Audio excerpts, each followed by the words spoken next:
Hi hello friends, welcome back to my channel. ಇವತ್ತಿನ ವಿಡಿಯೋದಲ್ಲಿ ಶ್ರೀಗಂಧದ ಗುಡಿ ಕನ್ನಡ ಸೀರಿಯಲ್ನ ಇವತ್ತಿನ ಸಂಚಿಕೆ ಏನಾಯಿತು ಅಂತ ನೋಡೋಣ. ಸಂಚಿಕೆ 80. ನೀವೆಲ್ಲರೂ ನೋಡೇ ಇರ್ತೀರ. ಹಿಂದಿನ ಸಂಚಿಕೆಯಲ್ಲಿ ಇವರೆಲ್ಲ ಅಣ್ಣ ತಮ್ಮಂದರು ಅಂಗಳದ ಮುಂದೆ ನಿಂತ್ಕೊಂಡು ಮಾತಾಡ್ತಾ ಇರ್ತಾರೆ. ಕಂಠಿ ಏನೋ ಬಂದು ಇಂಟರ್ವ್ಯೂ ಏನಾಯ್ತಂತೋ ಅದಕ್ಕೆದು ಅಂತ ಕೇಳಿದಾಗ ಅಷ್ಟರೊಳಗೆ ಮಾತಾಡ್ತಾ ಇರ್ತಾರೆ. ಅಷ್ಟರೊಳಗೆ ಮುತ್ತುರಾಜ್ ಬರ್ತಾನೆ. ಏನಾಯ್ತಣ್ಣ, ನೀನು ಒಬ್ಬನೇ, ಇಬ್ಬರು ಅದಕ್ಕೇನು ಕರ್ಕೊಂಡು ಹೋದೆ, ಒಬ್ಬನೇ ಬರ್ತಾ ಇದೀಯಾ ಅಂತ ಮಯೂರ ಕೇಳ್ತಾನೆ.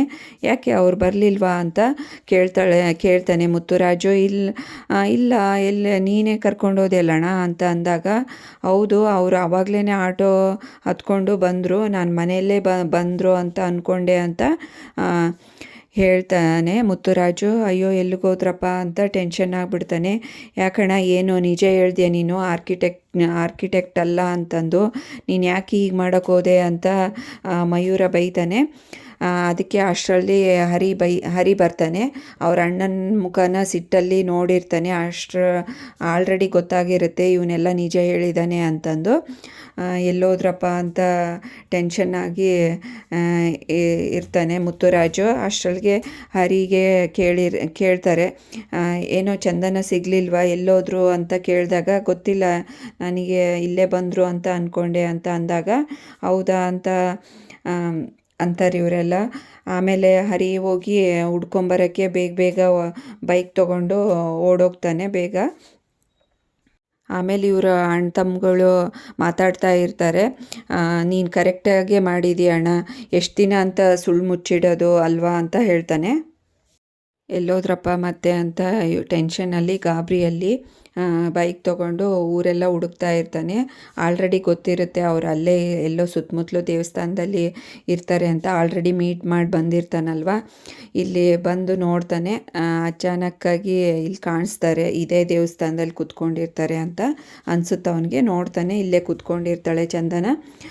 ಏನು ಮೇಡಮ್, ಬನ್ನಿ ಮನೆಗೆ ಹೋಗೋಣ, ಯಾಕೆ ಇಷ್ಟೊತ್ತಾದರೂ ಮನೆಗೆ ಬಂದೇ ಇಲ್ಲ, ನಾನು ಎಷ್ಟು ಗಾಬರಿ ಆದೆ, ಟೆನ್ಷನ್ ಆದೆ ಗೊತ್ತಾ ಅಂತ ಹೇಳ್ತಾನೆ. ಹೌದಾ, ನೀವು ಬೇರೆಯವ್ರಿಗೆ ಟೆನ್ಷನ್ನು ಗಾಬರಿ ಎಲ್ಲ ಮಾಡ್ಬೋದು, ನಾನು ಮಾತ್ರ ಮಾಡಬಾರ್ದ ಅಂತ ಚಂದನ ಜೋರಾಗಿ ಕೇಳ್ತಾಳೆ. ಆಯ್ತು ಬಿಡಿ ಮೇಡಮ್, ಕಾಲು ಹಿಡ್ಕೊಂಡು ತಪ್ಪಾಯಿತು ಕ್ಷಮಿಸ್ಬಿಡಿ ಅಂತ ಕಾಲಿಗೆ ಬೀಳಕ್ಕೆ ಹೋಗ್ತಾನೆ. ಯಾಕೆ ಹಿಂಗೆ ಮಾಡ್ತಾಯಿದ್ದೀರಾ ಅಂತಾಳೆ. ಅಯ್ಯೋಯ್ಯೋ, ಏನು ಮಾಡ್ತಾಯಿದ್ದೀರಾ ನೀವು, ಈ ಥರ ಎಲ್ಲ ಮಾಡಿ ನನ್ನನ್ನು ಮತ್ತೆ ಒಂದು ಸುಳ್ಳಿನ ಬಲೆಯಲ್ಲಿ ನಾಟಕ ಮಾಡಿ ಬೀಳಿಸ್ಬೇಡಿ, ಸುಮ್ಮನೆ ರೀ, ಯಾಕೆ ಹಿಂಗೆ ಮಾಡ್ತಾಯಿದ್ದೀರಾ ಅಂತ ಬೈತಾಳೆ ಚಂದನ.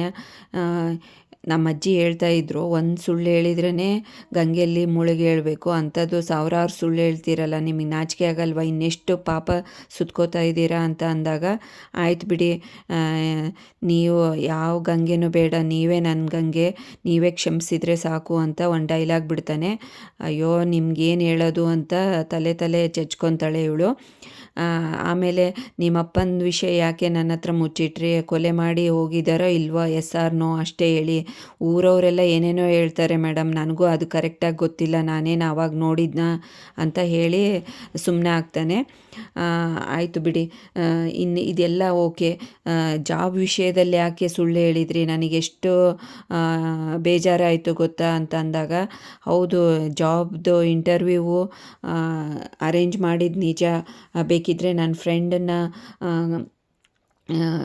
ಫೋನ್ ಮಾಡಿ ನಿಮಗೆ ಕೇಳಿಸ್ತೀನಿ ರೀ ಅಂತಂದಾಗ, ಓ ಇದನ್ನು ಸೆಟಪ್ ಮಾಡ್ಕೊಂಬಂದ್ಬಿಟ್ಟಿದ್ದೀರಾ ಆಲ್ರೆಡಿ ಅಂತ ಬೈತಾಳೆ. ಇಲ್ಲ ಇರಿ, ಫೋನ್ ಮಾಡಿ ಇವಾಗಲೇ ಕೇಳ್ತೀನಿ ಅಂತ ಹೇಳಿ ಅವನಿಗೆ ಕಾಲ್ ಮಾಡ್ತಾನೆ ಫ್ರೆಂಡಿಗೆ. ಏನು ಮಚ್ಚ, ಇಂಟರ್ವ್ಯೂ ನೀನೇ ಕೊಡಿಸಿತ್ತಾನೆ ಹಾಗೆ ಹೀಗೆ ಅಂದಾಗ, ಅಯ್ಯೋ ಯಾವ ಚಂದನೋ, ಯಾವುದು ಇಂಟರ್ವ್ಯೂವೋ, ನೀನೇ ಸೆಟಪ್ ಮಾಡು ಅಂದೆ, ನಾನು ಮಾಡಿದೆ ಅಂತ ಹೇಳಿ, ನನಗೆ ತುಂಬ ಕೆಲಸ ಇದೆ ಅಂತ ಹೇಳಿ, ನೀನು ಡೈಲಿ ಸುಳ್ಳು ಹೇಳ್ತಾ ಇರ್ತೀಯ, ಸುಳ್ಳು ಹೇಳೋನಿಗೆ ನಿನ್ನ ಬಾಯಲ್ಲಿ ಇದೆ ಬಿಡು ಹಾಗೆ ಹೀಗೆ ಅಂತ ಹೇಳಿ ಸುಳ್ಳುಗಾರ ಅಂತ ಹೇಳಿ ಕಾಲ್ ಕಟ್ ಮಾಡ್ತಾನೆ. ಓ, ಇವಾಗ ಗೊತ್ತಾಯ್ತಾ ನಿಮ್ಮದು ಬಂಡವಾಳ ಏನು ಅಂತಂದು ಅಂತ ಜೋರಾಗಿ ಬೈದು ಸಿಟ್ಟು ಮಾಡಿಕೊಂಡು ಹೋಗ್ಬಿಡ್ತಾಳೆ ಚಂದನ. ಹಾಗೆ ಅವಳು ಹೋಗ್ತಾ ಇರ್ತಾಳಲ್ಲ, ಅವಳನ್ನೇ ಫಾಲೋ ಮಾಡಿಕೊಂಡು ಹಿಂದೆ ಹೋಗ್ತಾನೆ ಮೇಡಮ್ ಅಂದ್ಕೊಂಡು.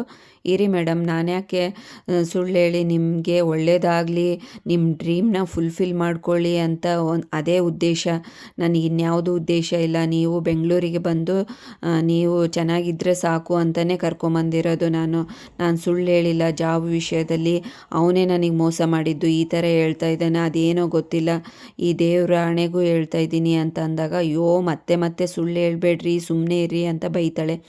ಹೌದು, ಮನೆಯವ್ರ ವಿಷಯ ಏನೋ ಸುಳ್ಳು ಹೇಳಿದೆ, ಈ ವಿಷಯ ಮಾತ್ರ ಸುಳ್ಳು ಹೇಳಿಲ್ಲ ಮೇಡಮ್, ಇಂಟರ್ವ್ಯೂ ಅರೇಂಜ್ ಮಾಡಿದ್ದೆ ಅಂತ ಹೇಳ್ತಾನೆ. ಹೌದು, ಮನೆಯವ್ರ ವಿಷಯ ಯಾಕೆ ನಾನು ನಿಜ ಹೇಳಬೇಕು, ನಾನೇನು ನಿಜವಾದ ಗಂಡನ ನಿಮಗೆ ಅಂತ ಅಂದಾಗ ಇವಳಿಗೆ ಒಂಥರ ಅನಿಸುತ್ತೆ. ಹೌದಲ್ವಾ ಅಂತ ಮನಸ್ಸಲ್ಲಿ ಅಂದ್ಕೊತಾ ಇರ್ಬೋದು. ಅಷ್ಟರಲ್ಲಿ ಎಲ್ಲ ಯಾಕೆ ಹೇಳಬೇಕು ಮೇಡಮ್, ನಾವೇನು ನಿಜವಾಗಿ ಮದುವೆ ಆಗಿದ್ದೀವಾ? ಏನೋ ನಾನೇನೋ ನಿಮಗೆ ಮೋಸ ಮಾಡಿ ಪಾರ್ಕು, ಸಿನಿಮಾ ಮತ್ತು ಊರೆಲ್ಲ ಸುತ್ತಾಡಿಸಿ ಲಾಡ್ಜಿಂಗ್ ಏನಾದರೂ ಕರ್ಕೊಂಡೋಗಿದ್ದೀನಾ? ಏನಾದರೂ ನಮ್ಮನೆಯಲ್ಲೇ ಕರ್ಕೊಂಡೋಗಿದ್ದೀನಿ. ಹಾಗೆ ಪಿ ಜಿ ಸಿಗಲಿಲ್ವಲ್ಲ ಅಂತ ನಮ್ಮನೇಲಿ ಕರ್ಕೊಂಡೋಗಿದ್ದೀನಿ. ನಮ್ಮನೇಲಿ ಯಾರಾದರೂ ನಿಮಗೆ ಮಿಸ್ಬಿಹೇವ್ ಮಾಡಿದಾರಾ? ಇಲ್ಲ ತಾನೇ? ಮತ್ತು ಯಾಕೆ ನೀವು ಇಷ್ಟೊಂದು ಸಿಟ್ಟಾಗಿರೋದು? ನಿಮ್ಮ ಒಳ್ಳೆಯದಕ್ಕೆ, ಇದ್ರ ಮೇಲೆ ನಿಮ್ಮಿಷ್ಟ ಅಂತ ಜೋರಾಗಿ ಉಲ್ಟಾ ಬೈತಾನೆ ಹರಿ. ಹಾಗೆ ಮಯೂರ ಹುಡ್ಕೊಂಡು ಬರ್ತಾ ಇರ್ತಾನೆ. ಚಂದನ ಎಲ್ಲಿ ಅಂತಂದು. ಇಲ್ಲಿ ಸಿಗ್ತಾರೆ. ಓ, ನೀವು ಇಲ್ಲಿದ್ದೀರಾ ಅಂತ ಅದಕ್ಕೆ ಅಂತ ಜೋರಾಗಿ ಕೂಗ್ತಾನೆ. ಇವರಿಬ್ಬರು ನೋಡ್ಕೊತಾರೆ. ಆಯಿತು, ಮೈ ಬಂದ, ಸುಮ್ಮನೆ ಇರಿ ಅಂತ ಹೇಳ್ತಾನೆ.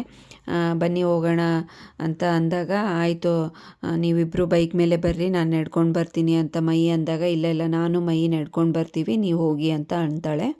ಇಲ್ಲಿ ಮುತ್ತುರಾಜು ತುಂಬಾ ಟೆನ್ಷನ್ ಆಗಿರ್ತಾನೆ. ಅದಕ್ಕೆ ಕಂಠಿ ಹೇಳ್ತಾನೆ, ಯಾಕಣ್ಣ ಟೆನ್ಷನ್ ಆಗಿದೆಯಾ? ಸುಮ್ಮನೆ ಇರು, ನೀನು ಮಾಡಿದ್ದೆಲ್ಲ ಚೆನ್ನಾಗೇ ಇದೆ, ಕರೆಕ್ಟಾಗಿ ಹೇಳಿದೆಯಲ್ಲ, ಬಿಡು, ಯಾಕೆ ಟೆನ್ಷನ್ ಆಗ್ತೀಯಾ? ಅವ್ರಿಗೂ ಅರ್ಥ ಆಗುತ್ತೆ ಅವರಿಗೆ ಅಂತ ಅಂತಾನೆ ಕಂಠಿ.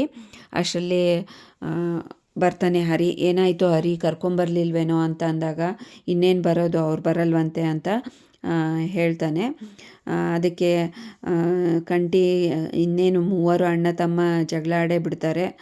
ಏನಣ್ಣ ನೀನು, ಒಡ ಹುಟ್ಟಿದ ತಮ್ಮನಕಿನ್ನ ಅವರೇ ಹೆಚ್ಚಾದ್ರೆ ಅವರಿಗೆಲ್ಲ ನೀನು ಸತ್ಯ ಹೇಳಿ ನೀನು ಒಳ್ಳೆಯವನಾಗಬೇಕು, ನನ್ನನ್ನು ಮಾತ್ರ ಕೆಟ್ಟವನಂತಾರ ಮಾಡ್ತೀಯಲ್ಲ, ಮುಂದೆ ಒಂದಿನ ಗೊತ್ತಾಗೋದಲ್ವೇನೋ ಹರಿ ಅಂತಂದಾಗ, ಮುಂದೆ ಒಂದು ಯಾವತ್ತೋ ಗೊತ್ತಾಗುತ್ತಾ ಇತ್ತು, ಅಷ್ಟರೊಳಗೆ ಏನೋ ಒಳ್ಳೇದಾಗ್ತಾ ಇತ್ತು ತಾನೇ ಅಂತ ಅಂದಾಗ ಕಂಠಿ ಮತ್ತೆ ಬೈತಾನೆ.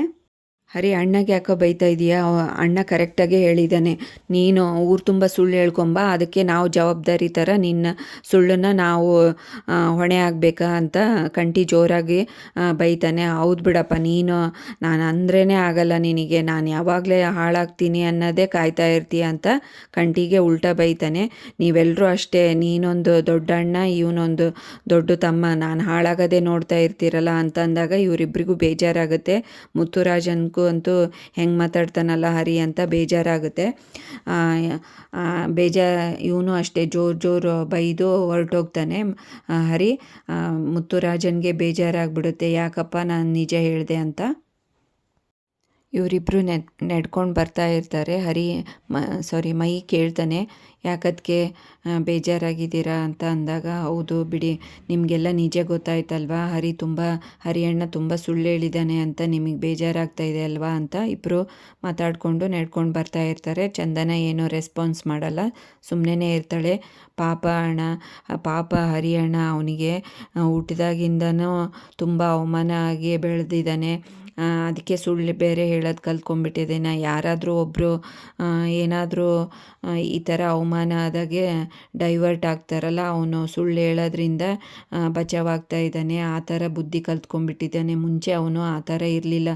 ನಾವು ಚಿಕ್ಕವರಿದ್ದಾಗೂ ನಾವು ತುಂಬ ಅವಮಾನ ಮಾಡಿ ಬೆಳೆದ್ಬಿಟ್ಟಿದ್ದೀವಿ. ಹಾಗೆ ನಮ್ಮ ಮನೇಲಿ ಅಮ್ಮನೂ ಇಲ್ವಲ್ಲ ಬುದ್ಧಿ ಹೇಳೋದಕ್ಕೆ, ಹಾಗೆ ಹೀಗೆ ಅಂತ ಅವ್ರ ಮನೆ ವಿಷಯ ಹೇಳ್ತಾ ಇರ್ತಾನೆ.